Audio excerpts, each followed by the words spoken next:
족보에 귀신을 올린 집안의 저주. 조선 후기 경상도 밀양 외곽에 남산을 병풍 삼아 터를 잡은 정씨 가문은 대대로 넓은 땅과 인심을 거느린 분홍이었습니다.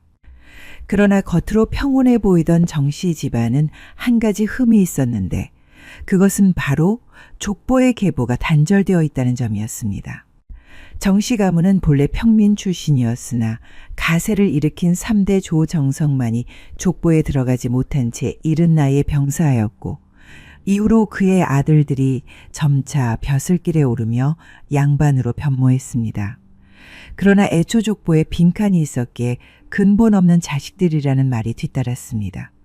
사실 정석만은 젊은 시절 인근 사찰에 들어가 행자 생활을 하다가 환속한 인물이었습니다.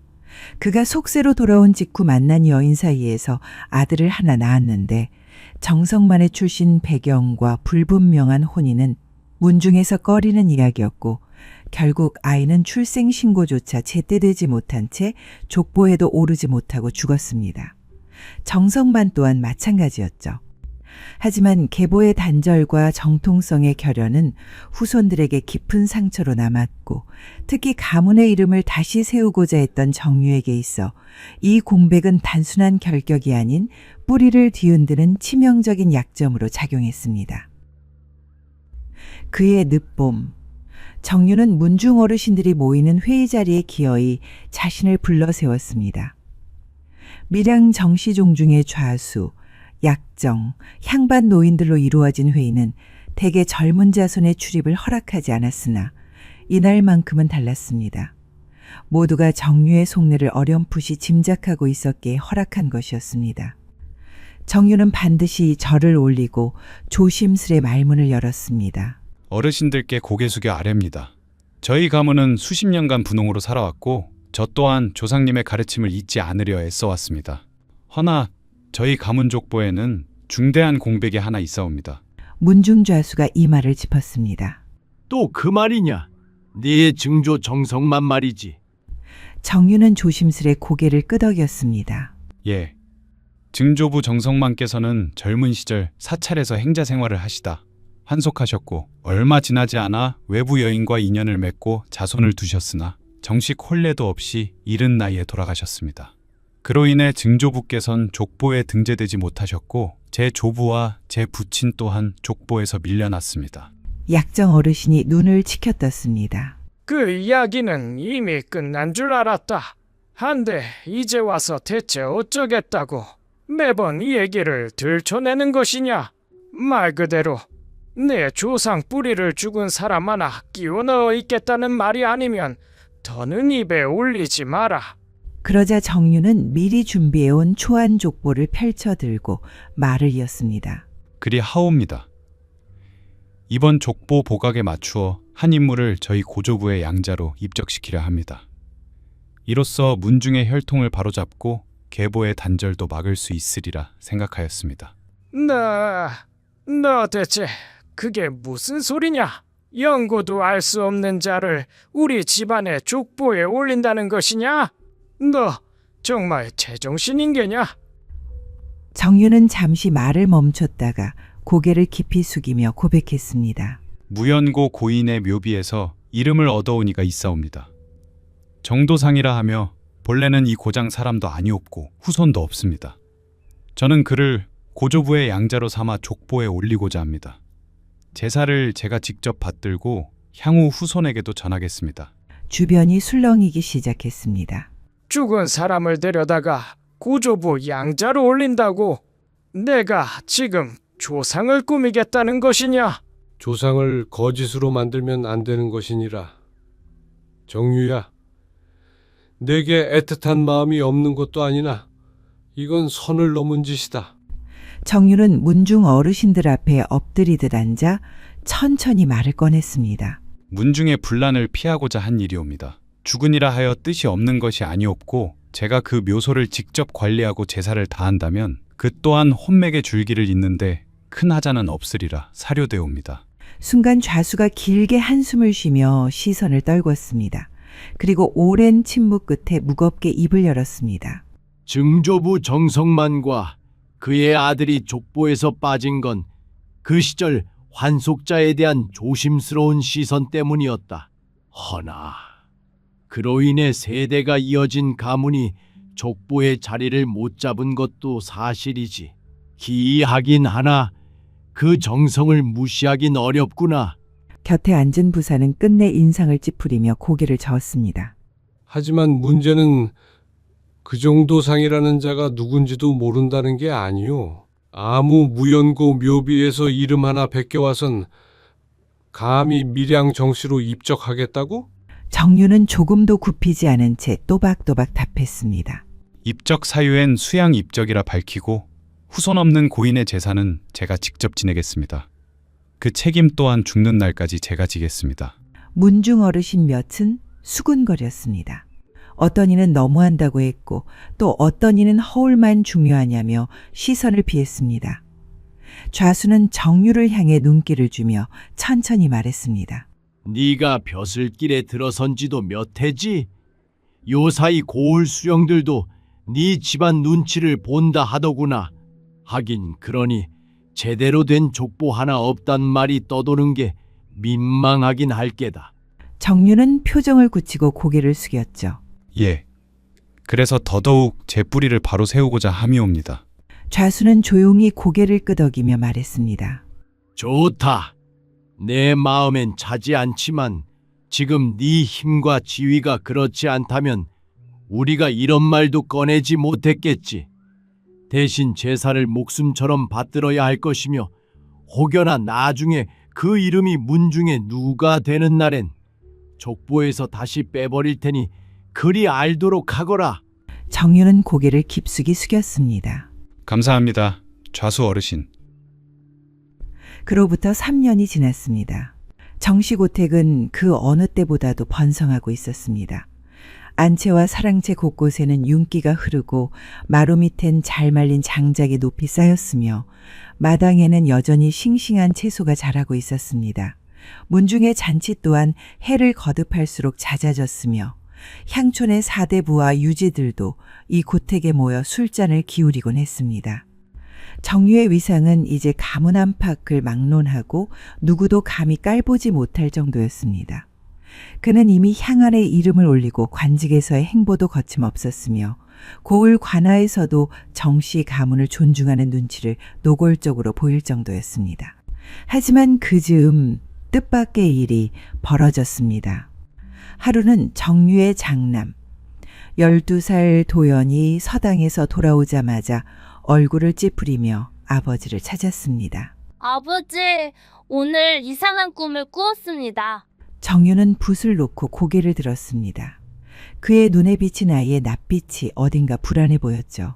무슨 꿈이더냐? 흰옷 입은 사내가 제 방문 앞에 서 있었습니다.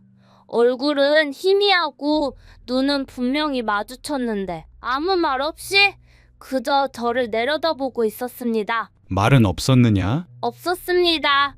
그런데 그 눈빛이 너무 서늘해서 아직도 생각만 하면 등골이 오싹합니다. 정유는 잠시 아이를 물끄러미 바라보다가 웃으며 등을 가볍게 두드렸습니다. 글 공부에 지쳐 정신이 흩어진 게다. 내일은 하루 서당을 쉬도록 하여라. 도연은 잠자코 고개를 끄덕였고 그날 밤은 별다른 일 없이 지나갔습니다. 그러나 문제는 며칠 뒤 아무런 예고도 없이 찾아왔습니다. 도연이 평소처럼 책상을 펴고 사자소학을 읽던 중 갑자기 손에 쥔 책을 탁하고 떨어뜨리며 비명을 지르는 것이 아니겠습니까? 아버지, 어머니, 앞이 안 보입니다. 앞이 안 보여요. 놀란 하인이 달려왔고 곧 정유와 부인이 방으로 들어섰습니다. 도연은 눈을 부릅뜨고 헛손질을 하며 책을 가리켰습니다. 글자가 모두 거꾸로 보여요. 까맣고 붉은 먹으로 써 있는 듯합니다. 정유가 책을 집어들었습니다. 평범한 글자들이었고 먹도 검고 마른 지 오래였습니다. 하지만 도연의 눈에는 그것이 마치 살아 움직이는 것처럼 보였던 모양이었죠. 그날 밤 도연은 갑자기 구토를 하며 열이 올라 눕게 되었고 며칠 새 눈이 서서히 흐려지기 시작했습니다. 처음엔 흐릿하다고 했고 다음엔 그림자가 겹쳐 보인다고 했으며 끝내는 아무것도 보이지 않는다고 했죠. 그날도 의원이 집에 다녀간 뒤였습니다. 도연은 여전히 눈앞이 캄캄하다고 호소했고 손으로 벽을 더듬으며 조심스럽게 걷고 있었죠. 안채엔 무거운 침묵이 흘렀고 부인은 조바심에 연신 손끝을 꼬집으며 침상 옆에 앉아 있었습니다. 정유는 의원을 불러 세워 물었습니다. 도연이에게 무슨 일이 일어난 것인지 분명히 말하거라. 중년의 의원은 사뭇 당황한 얼굴로 도연을 한참 바라보더니 조심스럽게 고개를 숙이며 입을 열었습니다. 대감마님, 죄송하오나 방금 전 다시 살펴본 결과 도련님의 눈에 의학적으로는 아무 이상이 없사옵니다. 각막도, 동공도, 맥의 흐름도 모두 정상입니다. 맥은 또렷하고 혀의 빛도 흐리지 않사옵니다. 그러면 왜 아무것도 못 본단 말인가? 제가 감히 단언할 수는 없사오나 마음의 병 혹은 무엇인가 보이지 않는 연유 때문일 수도 있습니다. 정신이 심하게 충격을 받았거나 음향이 뒤틀렸을 경우에도 시각이 차단되는 사례가 간혹 있사온데. 그 말이 끝나자마자 정유는 목소리를 높였습니다. 그게 말이 된다고 생각하느냐? 눈에 아무런 병도 없는데 왜 세상을 보지 못하는 것이냐? 의원은 한 걸음 물러서며 고개를 숙였습니다. 그러다 마지못한 듯 입을 열었습니다. 대감 어르신, 제가 치료할 수 있는 병이라면 진즉에 약을 써보았을 것이오나 이번 일은 제 손을 떠난 듯 싶사옵니다. 감히 말씀드리건대 혹 무당을 불러 귀신이나 사기의 징조인지 살펴보는 것도 한 방법이 될 수 있사옵니다. 정유는 한동안 말없이 서 있다가 굳은 목소리로 말했습니다. 그래, 그렇게까지 해야 한다면 이젠 누구라도 불러야겠구나. 무당이든 도사든 이 집에 붙은 것이 무엇인지 반드시 밝혀내야겠다. 그제야 정유는 자존심도 체면도 모두 내려놓고 마을 사람들 사이에서 용하다고 소문난 무당을 찾기로 결심했습니다. 그 무당의 이름은 월선. 밀양 읍내에서부터 몇 고을을 넘나들며 구슬해왔고 귀신 들린 사람도 제정신으로 돌려놓는다는 이야기가 떠돌 만큼 용한 무당이었습니다. 정유는 즉시 사람을 시켜 무당을 데려오게 했지만 마침 그녀는 일 때문에 출타 중이었고 돌아오는데 일주일이 걸린다 했습니다. 소식을 들은 정유는 말없이 두 손을 내려놓았습니다. 무거운 절망이 손끝으로 흘러내리는 것만 같았죠. 이튿날 더 큰 일이 벌어졌습니다. 이번엔 정유의 둘째 아들 9살 도영에게 말이죠. 도영은 원래 장난기 많고 웃음이 끊이지 않는 아이였습니다. 형 도연이 병상에 누워있는 와중에도 마당을 돌며 나무가지로 칼싸움을 흉내내고 개울가에서 잠자리를 잡으며 해가 저문 줄도 모르고 놀곤 했습니다. 하지만 그날따라 아이는 돌아오지 않았고 하인들과 가족들은 곧바로 찾아 나섰습니다. 1시간쯤 지나서야 도영을 간신히 찾을 수 있었습니다. 그는 고택 뒤편 대밭 아래 묵은 우물가에 혼자 있었는데 말라붙은 도루물의 바닥을 쳐다보는 중이었습니다. 도영아, 거기서 뭐 하느냐? 이놈 해가 지도록. 달려온 유모가 숨을 몰아쉬며 손을 뻗자 도영은 갑자기 입이 찢어지도록 웃으며 날카로운 소리를 질렀습니다. 내가 봤어요. 우물에 있어요. 그 사내가 날 불렀어요. 형님을 데려왔으니 다음은 나래요. 순간 유모는 놀라등을 곧게 펴고 뒤로 벌러덩 넘어졌습니다. 아이는 이내 두 손으로 눈을 가리고 바닥에 머리를 박으며 쿵쿵 외쳤습니다. 보지 말라고 했어요. 형님도 그걸 봤다고 했잖아요. 흰 옷, 웃지 마, 웃지 마. 하인들이 달려와 아이를 붙잡았으나 도영은 젖은 장작처럼 축 늘어진 채 아무런 저항도 하지 않았습니다. 그러나 눈은 흐리멍덩했고 누군가와 마주하지 않으려는 사람처럼 끝내 시선을 주지 않았죠. 그날 이후 도영은 말을 제대로 잇지 못했습니다. 말끝을 흐리거나 혀를 물고 중얼거리는 일이 잦아졌고 밤마다 이불 속에서 비명을 지르며 깨어났습니다. 그 즈음 이상한 소문도 돌기 시작했습니다. 한밤중이면 아이가 웃으면서 안채 복도를 돌아다닌다는 이야기가 나돌았고 낮에는 빈 방 안에서 낮은 속삭임이 들린다는 말도 퍼졌습니다. 일주일 후 고택엔 어쩐지 아침 해마저 빛을 머뭇거리듯 들이우고 있었습니다. 그때 대문 앞에서 발소리가 뚝 멎더니 문이 열리고 무당 월선이 들어섰습니다. 그녀는 쉰을 넘긴 듯한 여인이었으나 발걸음엔 거침이 없었고 눈빛은 여느 사내보다도 강했습니다. 검고 흰 쪽머리를 단정히 틀고 붉은 무복 위에 백색 수건을 두른 모습은 마치 해를 이고 온 사람처럼 보였습니다. 하인들이 절을 하려 하자 그녀는 손을 내저었습니다. 나를 부르니가 누구냐? 정유가 마루 끝에 앉아 일어서서 말했습니다. 내가 이 집의 주인 정유요. 부디 아이들을 살펴주시오. 월선은 대답하지 않고 조용히 마당을 훑더니 이내 안채 쪽으로 발길을 옮겼습니다. 그러다 말없이 사당 앞에 멈춰 섰고 묵은 향 냄새가 섞인 바람을 코끝으로 들이마시고는 낮은 목소리로 중얼거렸습니다. 여기 있어서는 안 될 것이 있는데. 그리고는 위패 쪽으로 다가가 하나하나 살피듯 손가락을 움직였습니다. 그러다 그녀가 손을 멈춘 곳은 정도상이라 쓰인 목패였습니다.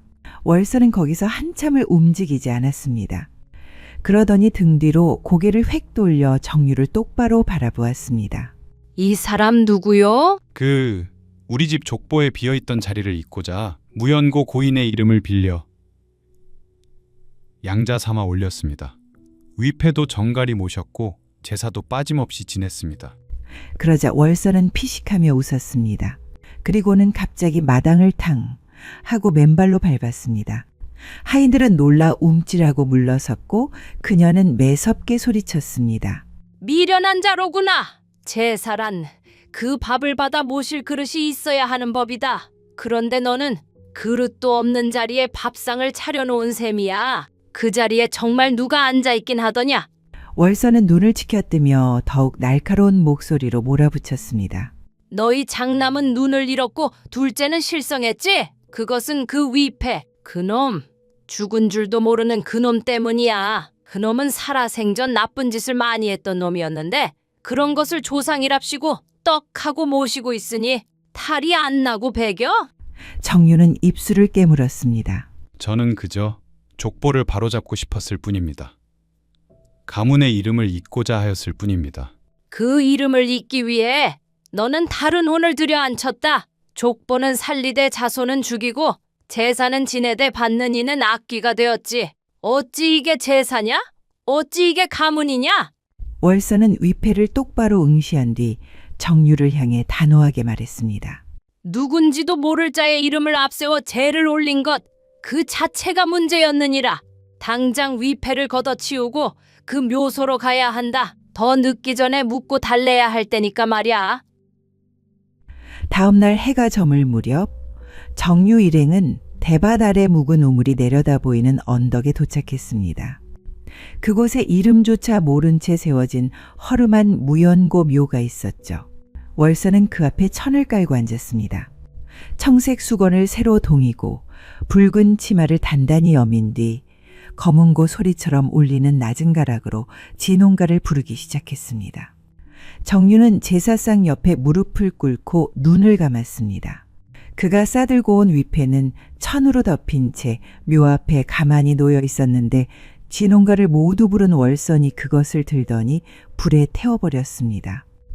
월선은 마지막으로 고개를 숙이고 천천히 말했습니다. 그 혼은 자리를 찾았으니 묘비 없는 무덤에 돌 하나 올리거라. 그것이 네가 해야 할 마지막 일이니라. 월선의 말에 정유는 작은 돌 하나를 무덤에 조용히 얹고는 손을 모았습니다.